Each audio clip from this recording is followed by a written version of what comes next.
Hello dear students, this video is a continuation of my previous video on types of offer or classification of offer. In my previous video, when I discussed about the types of offer, I made a mention that I will be explaining about tender in my next video.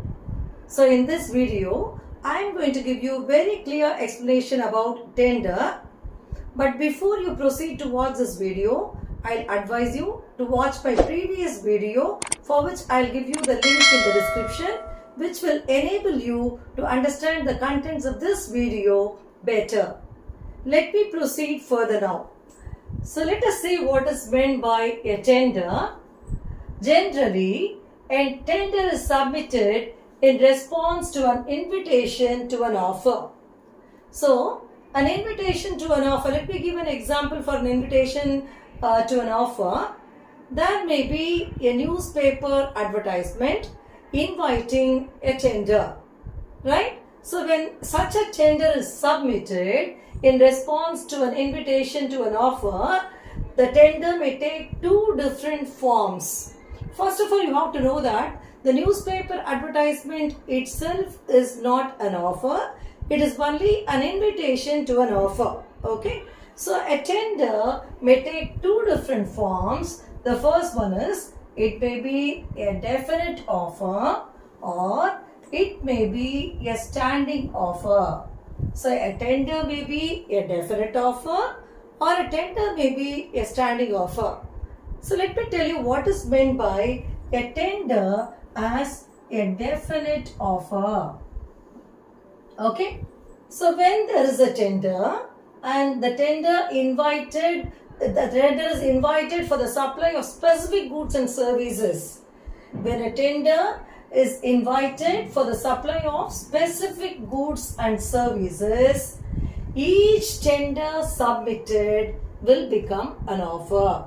Okay, so there may be an advertisement in the newspaper inviting tenders for the supply of specific goods and services. So in such a case, each tender submitted will become an offer and the party submitting the tender will become the offerer. So who will be the offerer? The one who is submitting the tender will become the offerer. And the party inviting the tender may accept any tender according to his or her convenience. When the tender is received from various parties, it is up to the party inviting the tender to accept any of the tender according to his preference, according to his choice. Whatever he finds as suitable, he can accept it. Okay. So when a tender is accepted, that person, the one who is accepting the tender, he becomes the acceptor. So you should become very clear. You should be very clear regarding who is the offerer here and who is the acceptor. Who is the offerer? The one who is submitting the tender is the offerer. Okay. The one who is accepting the tender is the acceptor. Okay. Who is the one who is accepting the tender? That person is a party who is inviting the tender actually. Okay.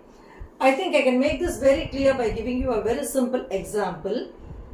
Let us assume that a person by name A invites tenders for the supply of 50,000 bags of cement. I'll write it here. 50,000 cement bags. A invites tenders for the supply of 50,000 cement bags. Okay. Now, let us imagine that three different parties, namely X, Y and Z, they are submitting tenders. So, A is receiving tenders from three different parties, namely X, Y and Z. So now it is at the option of A to decide whose tender is going to accept. Let us assume that A is comfortable with what is quoted by X and so A is accepting the tender submitted by X. Now A accepts the tender submitted by X. So what will happen automatically? Automatically now a contract will come into existence between A and X. So there will be a binding contract. There will be a binding contract between whom? There will be a binding contract between A and X. So when the tender is accepted, a binding contract will come into existence. So this is what is actually tender as a definite offer.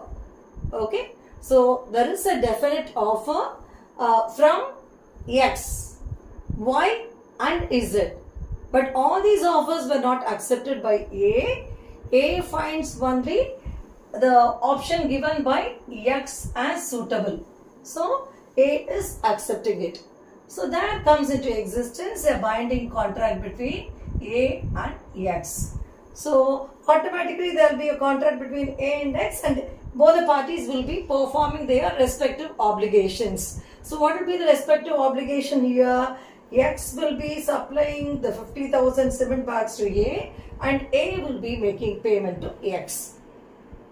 Is it clear? So this is what is exactly a tender as a definite offer. Now let me explain to you the next point, that is tender in the way of a standing offer.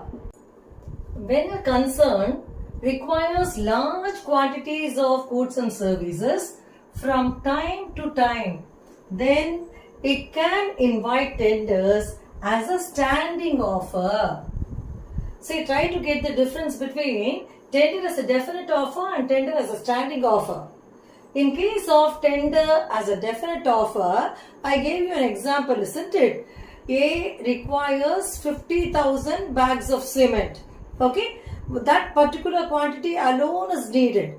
Specific quantity is needed. So in that case, one tender is invited and the contract is over with that. So that is actually for a definite offer.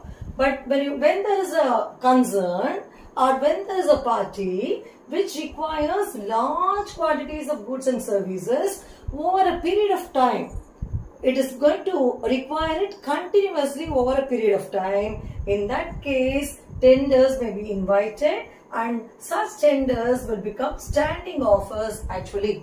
They will be regarded as continuing offers.